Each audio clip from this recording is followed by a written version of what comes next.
नमस्कार दोस्तों and my dear students, मेरे प्रिय विद्यार्थी। फिर आज हम लोग हाजिर हैं कुछ अलग चीज़ सीखने के लिए। और आज हम लोग देखेंगे कि किस तरीके से ऑब्जेक्टिव क्वेश्चन जो हमारे क्वेश्चंस में जो आते हैं उस चीज़ को हम लोग देखेंगे कि ऑब्जेक्टिव जो सवाल है कैसे उसको हम लोग हल करते हैं विदाउट कलम लगाए हुए, और अच्छे ढंग से हम लोग सीखेंगे। और किस तरह से हम लोग एग्ज़ाम को क्रैक करते हैं बहुत ही कम मतलब चंद सेकेंडों में हम लोग सवाल को कैसे बनाते हैं वह चीज़ हम लोग देखेंगे। साथ ही साथ जिस तरीके से हम लोग जब भी कोई चीज़ अभी हम लोग पढ़ रहे हैं तो हम लोग क्या करते हैं कि एक चीज़ जो है हम लोग सीखते हैं कि किस तरीके से किस चीज़ को डिफ़ाइन करना है या किस तरीके से अपने सवाल को बनाना है, वो चीज़ हम लोग ये करेंगे। और जो है हम लोग फिर एक देशभक्ति 2 लाइन हम जो है ना देशभक्ति गीत के साथ हम लोग अपनी पढ़ाई को शुरू करेंगे। जैसे कि काफ़ी प्यारा गीत है कि मेरे देश की धरती सोना उगले उगले हीरे मोती, मेरे देश की धरती। आइए हम लोग पढ़ना शुरू करते हैं। तो देखेंगे MCQ जो क्वेश्चन जो होता है मल्टीपल चॉइस क्वेश्चन, जैसे कि अभी हम लोग यही चीज़ सीख रहे हैं। तो ये मल्टीपल जो चॉइस जो क्वेश्चन है ये एक ऐसा क्वेश्चन है जो कि हर एक तरह के एग्ज़ाम में या कंपटीशन हो या एग्ज़ाम हो, बोर्ड का एग्ज़ाम हो, हर तरह के एग्ज़ाम में जो है ना ये हमारे पूछे जाते हैं। मतलब इसको आप लोग ये कह सकते हैं कि कॉमन क्वेश्चन जो होता है ना, जैसे कि हिंदी में इसको हम लोग क्या कहते हैं वैकल्पिक प्रश्न। हम लोग इसको वैकल्पिक प्रश्न जो हमारे होते हैं, तो सबसे बड़ी इसके अंदर खासियत क्या होती है कि हम लोग को वैकल्पिक प्रश्न बनाने के लिए हमारा जो बेस जो होता है, जो फंडामेंटल्स जो चीज़ें होती हैं वो हमारा बिल्कुल कंसेप्ट क्लियर होना चाहिए। जैसे कि हमसे हर बार हर तरह की जितने भी तरह के क्वेश्चंस पूछे जाते हैं या जितने भी तरह के ऑब्जेक्टिव एग्ज़ाम वगैरह होते हैं कॉम्पिटिटिव, तो उसमें कुछ खास तरह के ऑब्जेक्टिव क्वेश्चन पूछे जाते हैं। तो उसके लिए क्या है कि हमारा बेस क्लियर। जैसे कि फर्स्ट जो क्वेश्चन है हम लोग का यहाँ पर ये पूछा जाता है कि इसके अंदर जैसे कि कोई पॉइंट्स आपको दे दिया गया है 2 और 3, ये 2 और 3 दे दिया गया है। इसके अंदर हमसे पूछा जाता है कि इसके अंदर जो है ना कि भुज और कोटि को बताएं। भुज क्या है और कोटि क्या है, ये अक्सर जो हमसे पूछे जाते हैं एग्ज़ाम में कि भुज और कोटि को बताना है। तो भुज का जो है यहाँ पर एब्सिसा, जो अगर इंग्लिश मीडियम्स के स्टूडेंट्स तो वो देखेंगे कि एब्सिसा जो है हम लोग वो देखते हैं एब्सिसा, ठीक है। और कोटि जो होता है वो हमारा होता है ऑर्डिनेट। ऑर्डिनेट्स को देखेंगे एब्सिसा और ऑर्डिनेट। तो एब्सिसा और ऑर्डिनेट में हम लोग क्या देखते हैं यहाँ पर कि ये जो हमारा है ये एब्सिसा और ऑर्डिनेट को देखेंगे। तो हमको इसमें बतलाना ये है कि हमारा इसके अंदर जो 2, 3 है इसके अंदर भुजा कौन है और कोटि कौन सा है। तो हम लोग यहाँ पर जैसे हमारे पास इस तरह का ऑप्शन दिए हो रहते हैं कि 2 हो गया, 3 हो गया, सेकेंड में हमारा 3 हो गया, या इस तरीके से ये हमारा 4 हो गया, ये इस तरीके से 0 हमको दिया हुआ रहता है। इस तरह का ऑब्जेक्टिव में बनाए हुए रहते हैं। तो ये चीज़ हम लोग देखेंगे कैसे हम लोग ये करेंगे। सबसे पहले हम लोग उसको पहचानना ज़रूरी होता है कि 2, 3 में भुज किसको कहते हैं और कोटि किसको कहते हैं। तो फर्स्ट में जो हमारा जो कोऑर्डिनेट्स जो दिया गया है वो चीज़ हम लोग देखेंगे कि कोऑर्डिनेट में हमको इसको समझना यह है, यहाँ पर जो हम लोग सॉल्यूशन लिखेंगे कि जो कोऑर्डिनेट में जो फर्स्ट जो टर्म्स रहता है, जैसे कि यहाँ पर x होता है और यहाँ पर y, इसमें x कोऑर्डिनेट में x इक्वल टू क्या है 2 और y इक्वल टू क्या है 3। तो फर्स्ट जो हमारा जो नंबर होता है इसमें कोऑर्डिनेट में, तो फर्स्ट वाले को हम लोग भुज कहते हैं। तो हमारा भुज जो होगा यहाँ पर क्या होगा 2 होगा, भुज हमारा होगा 2। और अगर हमसे कोटि पूछा जा रहा है तो कोटि जो हमारा होगा, तो कोटि के लिए हम लोग क्या लिखेंगे, जो सेकेंड वाला जो नंबर होता है वो हमारा कोटि होता है, जिसको हम लोग भुज को क्या बोलेंगे यहाँ पर एब्सिसा बोलते हैं, एब्सिसा होगा। और इसको हम लोग क्या बोलते हैं ऑर्डिनेट। तो ये हमारा जो है ना काफ़ी जो है कि नॉन क्वेश्चंस है, जो कि हर तरह के ऑब्जेक्टिव क्वेश्चंस में जो कॉम्पिटिटिव जो एग्ज़ाम होता है तो उसमें ऑब्जेक्टिव क्वेश्चन उस एग्ज़ाम के अंदर कॉम्पिटिटिव एग्ज़ाम के अंदर पूछे जाते हैं या बोर्ड के एग्ज़ाम के अंदर भी पूछे जाते हैं। तो हम लोग को ये देखना है कि एब्सिसा और कोटि कौन सा है। तो एब्सिसा हमारा हो गया 2 और कोटि हमारा कितना हो गया 3।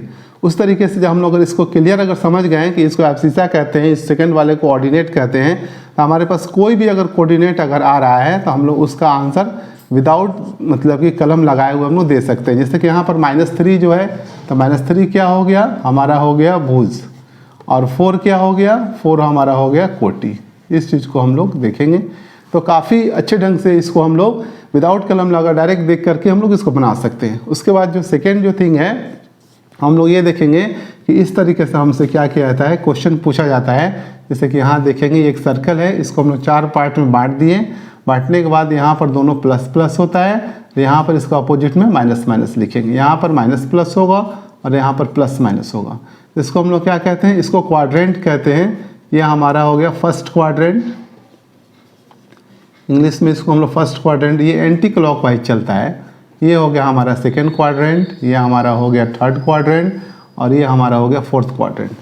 तो इससे रिलेटेड जो है ना, अगर ये हमको चीज़ क्लियर है तो बहुत सारे क्वेश्चंस, मतलब कि 4-5 क्वेश्चन इससे जो आते हैं रिलेटेड, तो वो क्वेश्चन हम लोग इजीली ढंग से पकड़ लेते हैं। तो फर्स्ट क्वाड्रेंट है, तो इसको हम लोग हिंदी में क्या बोलते हैं, प्रथम चतुर्थांश। वैसे विद्यार्थी जो हिंदी मीडियम से हैं उनके लिए देखिए यहाँ पर ये हो गया फर्स्ट चतुर्थांश, उस तरीके से प्रथम चतुर्थांश हो गया। सेकेंड वाला को हम लोग लिख देंगे द्वितीय चतुर्थांश हो गया। तीसरा को हम लोग क्या बोल देंगे, तृतीय, और चौथा को हम लोग क्या बोल देंगे, चतुर्थ क्वाड्रेंट बोलेंगे। जैसे कि यह हमारा फोर्थ क्वाड्रेंट हो गया। तो इस तरीके से हम लोग इसको बिल्कुल सही ढंग से इसको हम लोग समझेंगे। और उसके बाद इससे रिलेटेड बहुत सारे क्वेश्चंस हमारे ऑब्जेक्टिव में आते हैं। जैसे कि यहाँ पर लिखा हुआ है -3 और 4 लिखा हुआ है, ये हमसे पूछा जाता है ना, कि ये किस क्वाड्रेंट, किस चतुर्थांश में है, किस चतुर्थांश में है। तो हम लोग क्या करेंगे कि इस जो हमारा जो यहाँ पर जो सर्किल जो बना हुआ है, इस सर्किल के अंदर जो क्वाड्रेंट हमने बताया, ये फर्स्ट क्वाड्रेंट है, ये सेकेंड, ये थर्ड और फोर्थ। तो हम लोग देखेंगे कि इसमें फर्स्ट में क्या है, माइनस है, और सेकेंड में क्या है, 4 है। तो -4 के पास क्या है, माइनस नहीं लगा हुआ है, दैट मीन्स उसके पास प्लस अंडरस्टूड है। तो 3 और -3 और 4, दैट मीन्स एक में माइनस है, सेकेंड वाला में क्या है, प्लस है। ये हमारा हो गया माइनस और ये हो गया प्लस। तो ये हमारा किस चीज़ में आ रहा है, द्वितीय चतुर्थांश में है। तो हम लोग यहाँ पर लिख सकते हैं ये सेकेंड क्वाड्रेंट है, ये हमारा होगा सेकेंड क्वाड्रेंट, या हिंदी में इसको हम लिख सकते हैं ये हमारा हो गया द्वितीय चतुर्थांश। ये हमारा आंसर होगा। तो इस तरीके से आपके जब एग्ज़ाम में जब ये सवाल अगर पूछा जाएगा तो इस तरीके से आपका ऑप्शन बनाया रहता है, प्रथम, उसके बाद सेकेंड में रहेगा द्वितीय,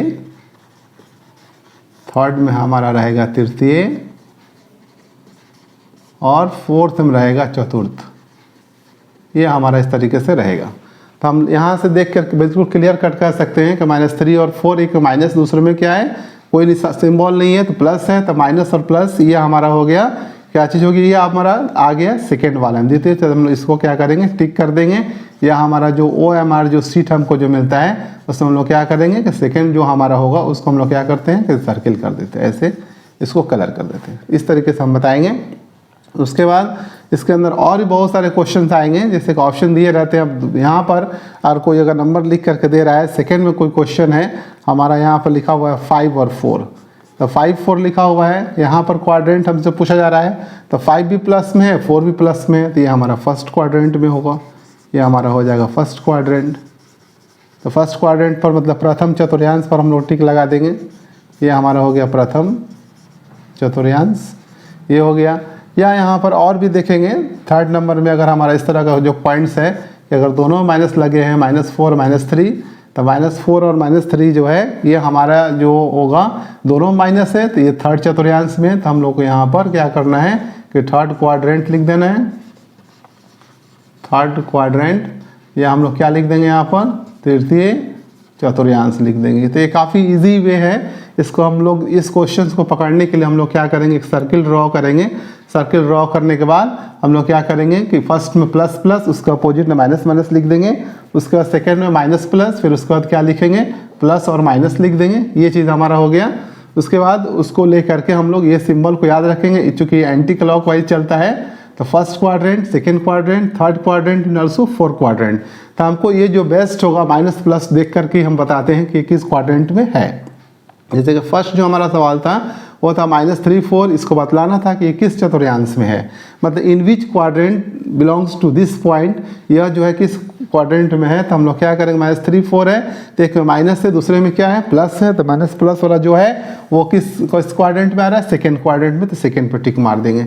सेकेंड में हम लोग देखिए 5 4 लिखा हुआ है तो 5 4 हमारा दोनों में किसी में आपका जो है माइनस नहीं है, तो 5 4 जो है ये हमारा आएगा किस में, मतलब फर्स्ट क्वाड्रेंट में आएगा क्योंकि दोनों प्लस में है। उसके बाद यहाँ एक हम पॉइंट्स देख रहे हैं -4 -3 दोनों माइनस है, तो यह आपका आ गया थर्ड क्वाड्रेंट में। तो इस तरीके से बहुत सारे जो क्वेश्चन जो है इस पर आपसे पूछे जाएंगे, अलग अलग रूप में उसको बना करके बदल करके पूछे जाते हैं। तो सबसे पहले हमारा कंसेप्ट क्लियर होना चाहिए। तो हम लोगों ने अभी क्या यहाँ पर सीखा, हम लोगों ने ये सीखा कि कोई अगर कोऑर्डिनेट हमारा 2 3 दिया हुआ है, दैट मीन्स पहला जो नंबर होता है वो x एक्सिस पर होता है, दूसरा जो नंबर होगा हमारा y एक्सिस पर होगा। तो 2 3 दिया हुआ है तो फर्स्ट जो नंबर होता है उसको हम लोग भुज कहते हैं, सेकेंड नंबर को क्या कहते हैं, कोटि। तो अगर हमसे ये क्वेश्चन लिख करके पूछा जा रहा है कि 2 3 में बताइए कि भुज कौन सा है, कोटि कौन सा है, तो फर्स्ट नंबर को हम लोग भुज बोलते हैं, दूसरे नंबर को क्या बोल देंगे, कोटि। या अगर इंग्लिश मीडियम के स्टूडेंट्स हैं उनसे अगर पूछा जा रहा है 2 3 में बताइए कि which is abscissa and ordinate, तो फर्स्ट जो नंबर होगा वो एब्सिसा होता है और सेकेंड नंबर जो होता है वो हमारा ऑर्डिनेट होता है। इस रिलेटेड और भी बहुत सारी चीज़ों की जानकारी आपको देंगे और आगे हम लोग और पढ़ेंगे। अब तक अभी मैं जो है ना और नया कंसेप्ट मैं आपको दूंगा, आइए देखते हैं। और कुछ जो हम लोग क्वेश्चन देखेंगे जैसे कि हमारा यहाँ पर जो है ये हमसे पूछा जाता है कि परिमेय संख्या कौन है।